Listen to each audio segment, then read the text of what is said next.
Ceci est un livre audio autogénéré par Google. Introduction. Le prix Nobel d'économie. Communément appelé prix Nobel d'économie, le prix de sciences économiques de la Banque de Suède en mémoire d'Alfred Nobel, Sveriges Riksbankspris ekonomisk vetenskap till Alfred Nobel Min, n'a pas trouvé à sa naissance sa place légitime parmi les autres prix Nobel qui récompensent chaque année les lauréats du testament rédigé et signé par Alfred Nobel à Paris le 27 novembre 1895.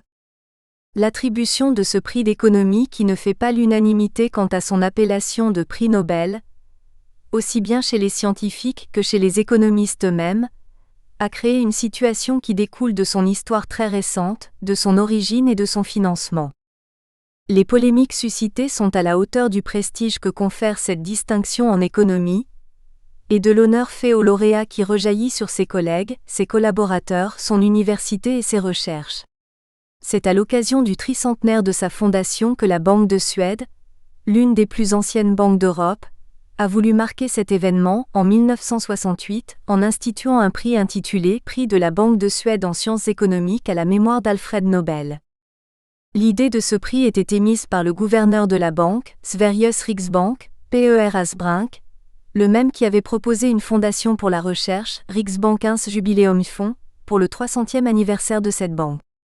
Il fit part de son projet à 3 prestigieux économistes dont son conseiller économique, Assar Lindbeck, Erik Lundberg et Gunnar Myrdal, en leur demandant de réfléchir à cette initiative. Ensemble, ils contactèrent et parvinrent à convaincre la Fondation Nobel et l'Académie royale des sciences de Suède, dont Myrdal était lui-même membre, d'attribuer ce prix exactement selon les mêmes statuts, les mêmes règlements et la même procédure que pour les prix Nobel. Cette même Académie royale des sciences est déjà responsable de l'attribution des prix Nobel de physique et de chimie. Comme dans toute démarche de cette nature, il y a eu quelques oppositions et réserves de la part de certains membres de l'Académie. Les arguments des opposants ne manquent pas. Il y a d'abord une dérogation au testament d'Alfred Nobel qui n'a jamais fait mention d'un prix d'économie dans son projet. Ensuite, comment mettre sur un même pied d'égalité la physique et la chimie, considérées comme des sciences exactes, des sciences dures, avec l'économie qui n'en est pas une? Les expériences en économie ne sont pas possibles au même titre que celles effectuées par exemple en physique ou en chimie. Le comportement des individus varie en fonction de l'espace et du temps. Il n'est pas le même dans toutes les régions du monde et les sociétés et les mœurs évoluent. Il est possible de parler de tendance en économie et non de loi. Celles-ci tiennent compte de plusieurs variables dont les relations précises sont toujours vérifiées, ce qui n'est pas le cas en économie. Les modèles qui mettent en équation les comportements individuels suscitent des réserves sur leur validité et ne peuvent prévoir l'évolution de phénomènes que nous observons. L'économie trouve un outil précieux dans les mathématiques qui lui donne une apparence de rigueur et de précision, mais une apparence seulement, car ce sont des spéculations sans fin qui utilisent les mathématiques comme les médecins de Molière le latin, en voulant faire croire à la scientificité du propos alors que c'est au contraire la démarche scientifique elle-même qui est sacrifiée. Comment prouver l'utilité pour l'humanité de l'économie? Pour rester fidèle à l'esprit d'Alfred Nobel. Faire admettre aux économistes eux-mêmes le bien-fondé du projet de P.E.R.Asbrink, et la légitimité de ce prix n'était pas facile. Il fallait trouver un consensus et cela explique en partie les premiers choix qui ont été faits par le comité dès 1969. Les 2 premiers lauréats, Frisch Ragnar Norvège et Jean Tinbergen Pays-Bas, ont été récompensés pour leurs travaux en macroéconométrie. C'est un symbole de la mathématisation de l'économie, et Tinbergen lui-même est titulaire d'un doctorat en physique de l'université de Leyde obtenu en 1920, et Paul Samuelson qui suivra l'année d'après, 1970, est considéré comme le père de la mathématisation de l'économie et est inspiré des principes de la thermodynamique pour son célèbre ouvrage Foundations of Economic Analysis, 1947. Une autre crainte des membres de l'Académie royale des sciences est une possible extension du prix à d'autres disciplines. On peut en effet poser la question légitime de savoir pourquoi la psychologie, la sociologie par exemple ne pourraient pas prétendre, elles aussi, à un équivalent du Nobel. C'est comme si on voulait satisfaire tout le monde ou en tout cas, la majorité des opposants. Ainsi, Gary Becker, titulaire de la chaire de sociologie et lauréat du prix 1992, utilise l'économie comme outil pour les études de la famille et les relations sociales. Il pratique l'interdisciplinarité tout en restant fidèle au concept de sa théorie économique, concernant l'équilibre du marché, ou le choix rationnel. Au fil des années, les membres du comité Nobel voient d'un bon œil le mariage de l'économie avec d'autres disciplines comme l'histoire, la sociologie ou la psychologie. Cette tendance va s'accentuer à la fin du deuxième millénaire et toucher d'autres disciplines, comme les sciences politiques ou la philosophie. Cela est dû à la nature même de l'économie. Le choix des lauréats. Le processus de sélection des candidats dure une année. Un comité est formé au sein de l'Académie royale des sciences. Il est constitué de 5 membres élus pour 3 ans. Il peut en compter jusqu'à 8 dont 2 non-économistes. Son président change chaque année, mais les membres peuvent être réélus. Le premier président fut Bertil Ohlin.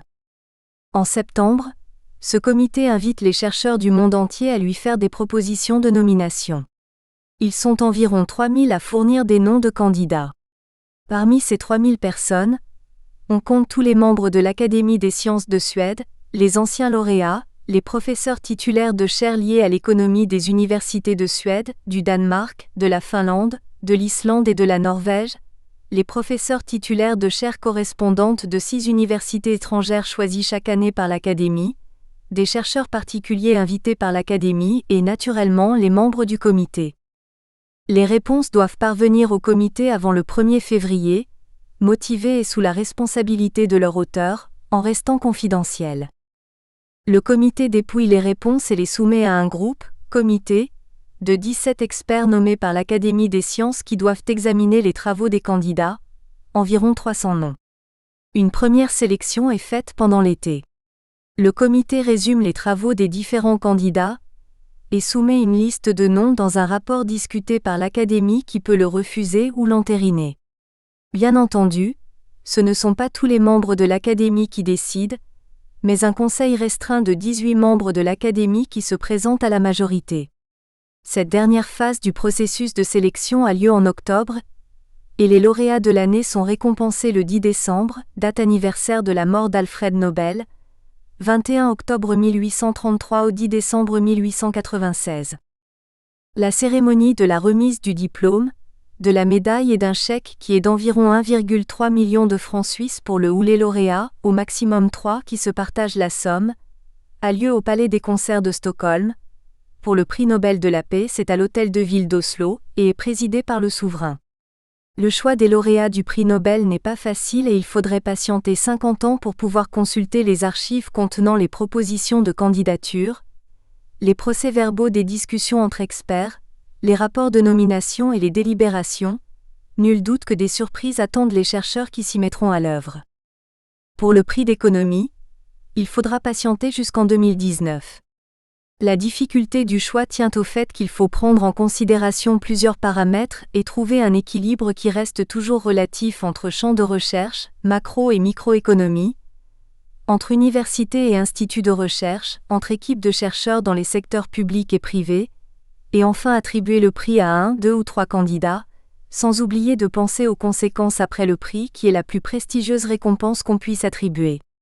Cela rejaillit sur toute l'équipe de recherche du lauréat, sur son université dont la visibilité augmente, son domaine de recherche qui peut attirer d'autres jeunes talents et naturellement, son pays et l'université où il a étudié. Pour plusieurs d'entre eux, sitôt nobélisés, ils changent complètement de vie et pas seulement professionnelle. Certes, c'est un grand honneur de recevoir ce prix qui permet d'ouvrir des portes jusque-là fermées, mais c'est aussi une épreuve. Répondre à toutes les sollicitations qui viennent de partout, finit par éprouver physiquement et moralement nombre de lauréats du prix Nobel. L'un d'eux n'a pas hésité à me confier. Ma vie a été si bouleversée que j'aurais souhaité ne pas l'avoir. Quelques institutions. American Economic Association, AEA. Rares sont les économistes américains qui ne sont pas membres de l'AEA, et la plupart des institutions économiques du pays y adhèrent. L'American Economic Association a été fondée le 9 septembre 1885 à Saragota, État de New York. À ses débuts, seuls des professeurs d'université s'intéressaient à ses activités dans l'étude de l'économie au sens large avec les composantes politiques et sociales. À partir de la fin de la Première Guerre mondiale, on compte parmi ses membres pas seulement des économistes et des financiers, mais aussi des dirigeants de l'industrie et des chefs d'entreprises privées et publiques. Aujourd'hui, l'AEA fédère ainsi près de 22 000 économistes de 5 500 institutions. Les universités et instituts de recherche représentent 50% de ses adhérents, 35% viennent des entreprises et 15% du Congrès et des administrations fédérales ou locales américaines. L'American Economic Association joue un rôle important dans la communication, l'information sur les grandes questions économiques et la gestion de l'annuaire de ses membres. Elle sert de réseau pour les économistes qui se regroupent en fonction de leurs affinités et intérêts au sein de plusieurs dizaines d'associations thématiques, comme l'American Agricultural Economic Association, Association d'économie agricole, la National Association for Business Economics, Association nationale de l'économie d'entreprise, l'American Law and Economics Association, Association américaine de droit et des économie, qui regroupe des économistes et des juristes qui traitent les problèmes relatifs à la régulation des marchés, ainsi que l'Association of Christian Economists, Association des économistes chrétiens, etc. Les membres peuvent adhérer à une ou plusieurs associations en s'acquittant d'une cotisation annuelle assez modeste, qui leur permet également de s'abonner gratuitement à leurs revues scientifiques. L'AEA publie 3 revues trimestrielles prestigieuses: l'American Economic Review, le Journal of Economic Literature et le Journal of Economic Perspective qui sont adressés à ses membres.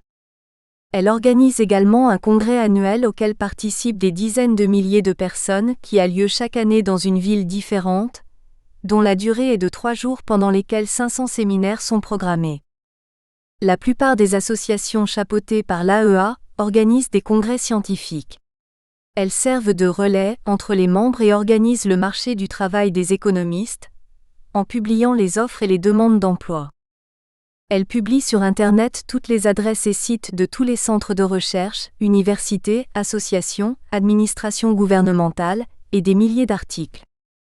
Une autre bonne initiative de l'AEA est l'organisation d'un forum annuel de rencontres entre les jeunes diplômés et leurs futurs employeurs éventuels, permettant ainsi aux universités de dénicher la perle rare et l'engager. C'est une pratique courante des universités américaines d'accompagner leurs étudiants dans leur insertion professionnelle. L'intérêt de l'AEA au niveau économique tient également à la notoriété de certains de ses membres. Presque tous les lauréats du prix Nobel d'économie ont été membres de l'AEA et on trouve à la présidence de cette association plusieurs prix Nobel. Citons Paul Samuelson, Vassili Leontief, T. Kopmans, Milton Friedman, G. Steigler, R. Solow, F. Modigliani, J. Tobin, L. Klein, Kenneth Arrow, A. Lewis, T. Schultz, G. Baker, R. Fogel et d'autres encore. Sur le plan administratif, l'AEA a un président et 2 vice-présidents, ainsi qu'un président d'honneur. Le bureau se compose de 6 membres. On s'efforce de respecter un certain équilibre entre les différentes universités d'origine des membres, Berkeley, Harvard, Yale, Chicago, MIT, Columbia. L'AEA décerne la médaille John Bates Clark, au début tous les 2 ans puis depuis 2010, chaque année. Le siège de l'AEA se trouve au 2014 Broadway, suite 305, Nashville, Tennessee 37203. La RAND. La RAND, dont le nom contracté est Research and Development, Recherche et Développement, a été fondée en 1948 à la demande de l'armée de l'air américaine et sous contrat avec la société aéronautique Douglas Aircraft. Elle possède des centres de recherche à Arlington près de Washington, à Pittsburgh et à Leiden, Pays-Bas. C'est le plus grand think tank avec ses 1200 employés et un budget de près de 200 millions de dollars. Très proche du ministère de la Défense américaine, la RAND est particulièrement renommée pour la qualité de ses travaux prospectifs dans plusieurs domaines, notamment scientifiques et technologiques. Recherche spatiale, informatique et intelligence artificielle, aux affaires militaires et stratégiques, mais aussi dans l'éducation, la sécurité intérieure et les politiques sociales. À but non lucratif, Son objectif est d'améliorer la politique et le processus décisionnel par la recherche et l'analyse. La RAND est basée à Santa Monica, en Californie.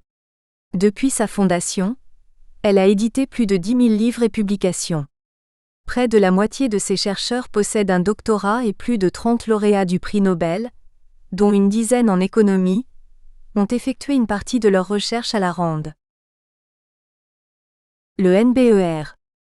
Le National Bureau of Economic Research, NBER, ou le Bureau national de recherche économique, BNRE, est un organisme privé américain qui a été fondé par Rockefeller en 1914 pour étudier les troubles sociaux survenus à la suite du massacre de 13 veuves et enfants de grévistes par la Colorado Fuel and Iron Company, contrôlée par Rockefeller. Mais c'est en 1920 que se situe la fondation du NBER par Wesley Clair Mitchell qui privilégie les faits. Observer, analyser et systématiser les phénomènes de prospérité, crise et dépression est notre tâche principale. Le NBER a un rôle d'agence d'expertise. Il est sans but lucratif, politiquement indépendant, consacré aux sciences économiques et aux recherches empiriques associées.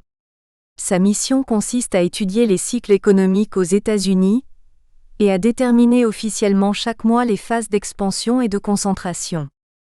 Sa philosophie est différente de celle de la Coles Commission. Dans cette dernière, il s'agit d'établir des relations structurelles pour prévoir les phénomènes alors que le NBER s'attache à établir des projections à partir de données. Pour cela, il utilise toute une série d'instruments autres que le PIB, revenus, production industrielle, emploi, services, vente du commerce de gros et de détail, pour étudier les cycles économiques et promouvoir une meilleure compréhension des mécanismes de l'économie. Le NBER ne fait pas de recommandations, mais se limite à livrer des analyses aux décideurs, qu'ils soient publics ou privés, ainsi qu'au monde des affaires et aux milieux académiques. Totalement indépendant politiquement, il réunit au sein de son comité directeur les représentants de tous les acteurs de l'économie. Entreprises, patronat, syndicats, universités et instituts de recherche.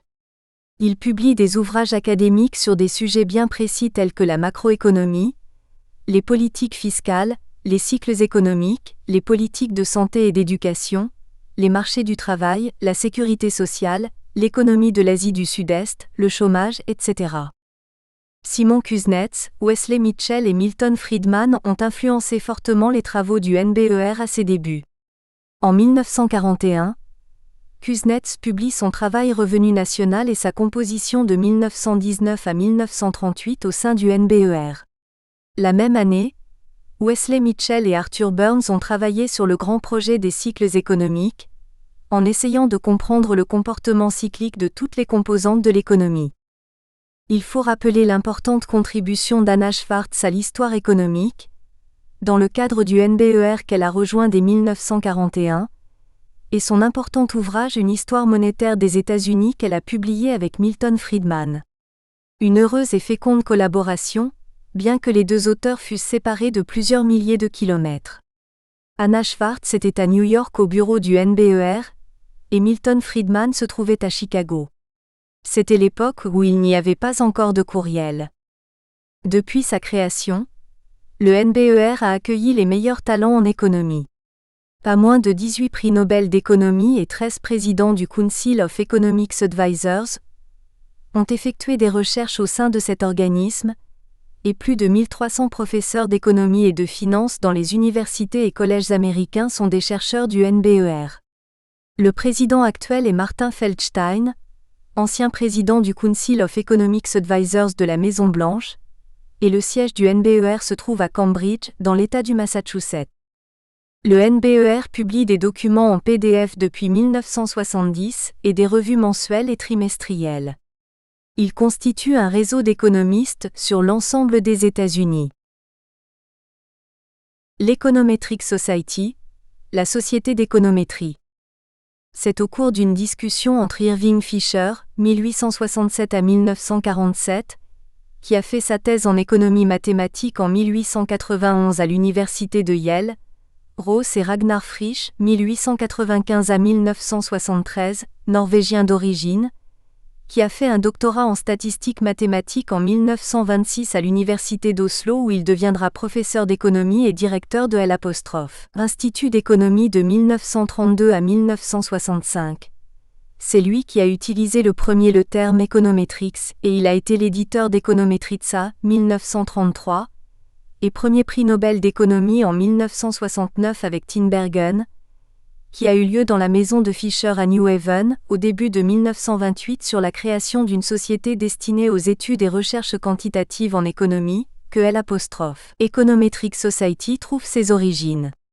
Le 29 décembre 1930, une réunion constitutive de la Société d'économétrie eut lieu à Cleveland, Ohio. À l'invitation de Fisher, Frisch et Ross, un groupe d'économistes, statisticiens et mathématiciens s'est réuni pour fonder The Econometric Society, une société pour le progrès de la théorie économique en lien avec les statistiques et les mathématiques. Un comité de rédaction est élu, Mills, Frisch et Ross sont désignés. Irving Fisher, professeur à l'université de Yale, en est élu à l'unanimité premier président 1931. C'est le début d'une modélisation mathématique de l'économie. La progression conjointe des idées en mathématiques et en économie conduit, en ce début du XXe siècle, à l'émergence d'une discipline nouvelle, l'économétrie, qui accédera au statut de discipline propre de même nature que la mathématique par exemple. Son statut sera renforcé par la constitution de l'Econometric Society et son journal Econometrizia. Son programme sera défini par R. Frisch dans l'éditorial à la page 2 du premier numéro. La Société d'économétrie est une société internationale pour l'avancement de la théorie économique dans ses relations avec la statistique et les mathématiques. La société fonctionnera comme une organisation scientifique complètement désintéressée, sans biais politique, social, financier ou nationaliste. Son objet principal sera de promouvoir les études qui ont pour but une unification des approches quantitatives théoriques et empiriques des problèmes économiques, et qui sont animés par une pensée constructive et rigoureuse similaire à celle qui s'est imposée dans les sciences de la nature. Toute activité qui promet de faire avancer une telle unification des études théoriques et factuelles en économie se retrouvera dans la sphère d'intérêt de la société. La commission Coles ou la Coles Foundation.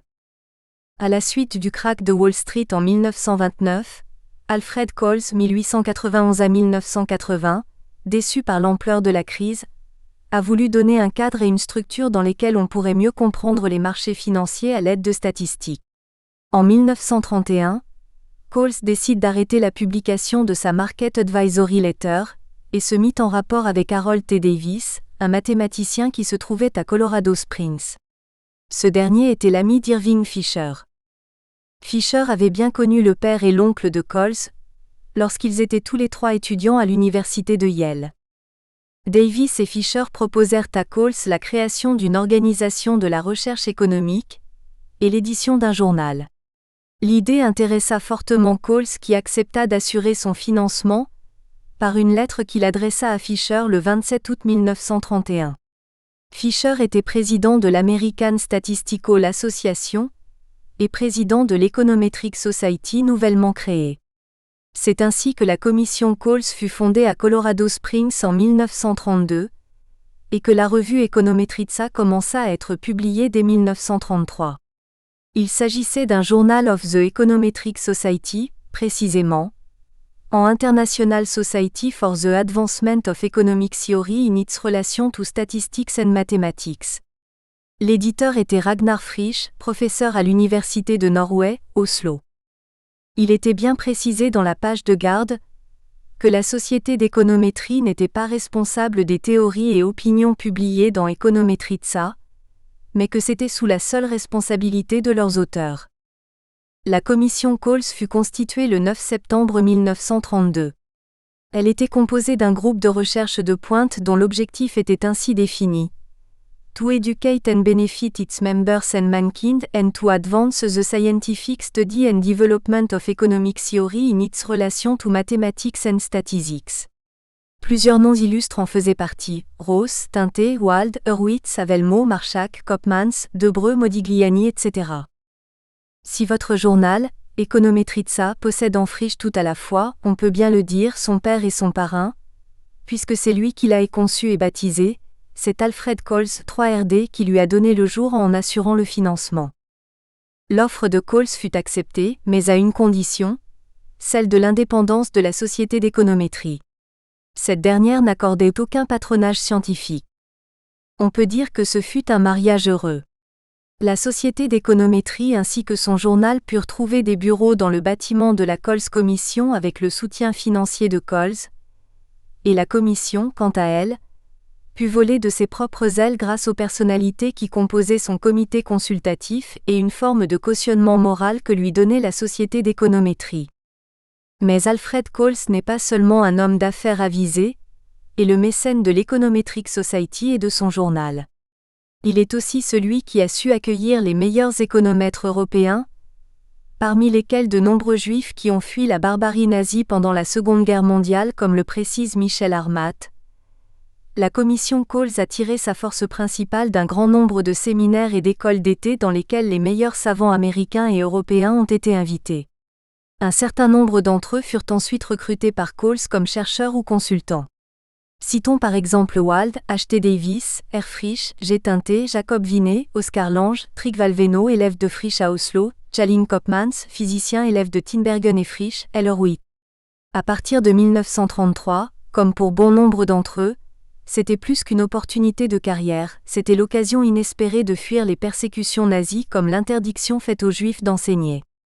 Plusieurs d'entre eux apportent dans leur bagage des savoir-faire et des épistémologies qui viennent des meilleurs centres européens, Londres, Göttingen, Vienne. Dès sa naissance, la commission Coles a mis l'accent sur les méthodes statistiques de l'économétrie dans ses programmes. Entre 1950 et 1970, c'est une mathématisation de l'économie qui s'opère en utilisant les outils à disposition. Durant cette période, on assiste à un développement de modèles macroéconomiques de politique publique. La commission Coles introduit un paradigme structurel qui fera acte jusque dans les années 70, en produisant des modèles explicatifs qui s'appuient sur la statistique inductive probabiliste. C'est ce qu'on nommera économétrie classique, ou économie structurelle. Cette économie structurelle sera remise en cause dans la décennie de 1970. Alfred Coles a été le secrétaire de la commission jusqu'en 1948, et le trésorier jusqu'en 1954. La commission Coles a été transférée en 1939 à l'Université de Chicago, puis dès 1954 à l'Université de Yale. Elle deviendra en 1955 la Fondation Coles. Ses orientations et domaines de recherche sont différents de ceux de l'Université de Chicago. Le bureau éditorial est traditionnellement dans la même ville où réside l'éditeur en chef, mais le bureau commercial a été transféré de Yale à l'Université Northwestern de 1975 à 2005, et depuis 2005, il se trouve à New York. Elle a eu pour directeur des personnalités de tout premier plan, comme Charles Ross, secrétaire à la Société d'économétrie de 1932 à 1939, et Jacob Marchak, 1898 à 1974, de 1943 à 1948 qui a été l'architecte de la révolution économétrique. Directeur de l'Institut de statistique d'Oxford, il fut présenté à la Société d'économétrie en 1935 et à la conférence d'été de Colorado Springs en 1937. Marchak a subi l'exil 2 fois. Une première fois, il a été réfugié suite à la révolution russe et une seconde fois, il a fui le régime nazi. Il est venu à la Coles Commission comme directeur de recherche en 1943, dans le cadre de New Schools University in Exile. Il fut nommé professeur à l'Université de Chicago, en même temps qu'il entrait à la commission Coles. C'est lui qui a engagé Trygve Vellmo, 1911 à 1999. Ce dernier a eu le prix Nobel d'économie en 1989 pour sa clarification des fondements en économétrie de la théorie des probabilités et ses analyses des structures économiques simultanées. Et Jalin Koopmans, 1948 à 1954, qui donneront une impulsion formidable à la recherche économique aux États-Unis. Sa méthode de travail est rigoureuse, utilisant la mathématique comme outil pour l'étude de l'équilibre général et l'application des méthodes quantitatives en économie et en sciences sociales. La Coles Commission a été un formidable laboratoire d'idées, grâce notamment à son ouverture au courant divers, multipliant les centres d'intérêt, dont les questions se rapportant à la prévision économique et au modèle. Sa devise est Science is Measurement. La commission Coles a accueilli un grand nombre de noms illustres parmi lesquels des prix Nobel d'économie. Simon, Arrow, Klein, Modigliani, Tobin, Debreu, Avelno, Markowitz, Frisch, Kopmans, Schultz, Baker, Arsani, Selton, Ekman pour le XXe siècle. 2 prix Nobel en ont été les présidents, Tobin et Kopmans. La Coles Commission a publié de nombreux travaux CFP, Coles Foundation Papers, et CFDP, Coles Foundation Discussion Papers, qui ont permis un grand développement de la théorie économique. La rivalité entre la Coles Commission et le groupe d'économistes de l'Université de Chicago a profité à la recherche économique. Les laureats du prix Nobel. Au cours de leur histoire plusieurs fois millénaire, les Juifs ont joué un rôle économique important, souvent imposé, parfois choisi. Peuple nomade par excellence, les Juifs ont trouvé dans le capitalisme un rôle naturel. L'impôt de solidarité fait son apparition 1000 ans avant notre ère. L'étude de la Torah et son application demandent à chaque Juif de distribuer de manière anonyme 10% de ses revenus aux pauvres. C'est la tzedaka, un acte de simple justice. Dans la tradition juive, aucune richesse n'appartient à l'homme. Il en est simplement le dépositaire, et cette richesse est au service de Dieu. Si dans le christianisme la richesse est peu appréciée, dans le judaïsme, c'est la pauvreté qui doit être combattue. Cette conception aura des conséquences qui marqueront l'histoire économique. L'Église, de par sa nature et sa fonction, ne peut assumer le rôle de prêteur. Elle va contraindre les Juifs dont elle se sert pour exercer cette fonction de prêteur. C'est pratiquement la seule fonction que les Juifs peuvent exercer. Toutes les autres portes leur seront fermées pendant des siècles. Cette situation n'arrange pas seulement l'Église, mais elle convient aussi aux monarques et souverains qui feront appel aux Juifs pour leur prêter de l'argent afin de financer les guerres et les croisades. Les Juifs ont surtout servi d'intermédiaires entre différentes cultures. Pour eux, c'est un impératif de survie. La seule façon de défendre leur vie est de pratiquer le prêt interdit par l'Église, Freddy Raphaël 2001. Pour Werner Sombart, la civilisation dite capitaliste de notre époque doit son empreinte particulière au concours que les Juifs, peuple du Sud échoué dans les pays du Nord, ont prêté aux habitants autochtones de ces pays. Werner Sombart 1923, et pour Jacques Attali, le rôle principal des Juifs pendant 3000 ans fut celui de nomades, dont le sédentaire a besoin pour entretenir les contacts avec l'extérieur. Jacques Attali 2002. Nous espérons que vous avez apprécié cet aperçu. Pour continuer à écouter ce livre audio sur Google Play Livres, utilisez le lien dans la description de la vidéo.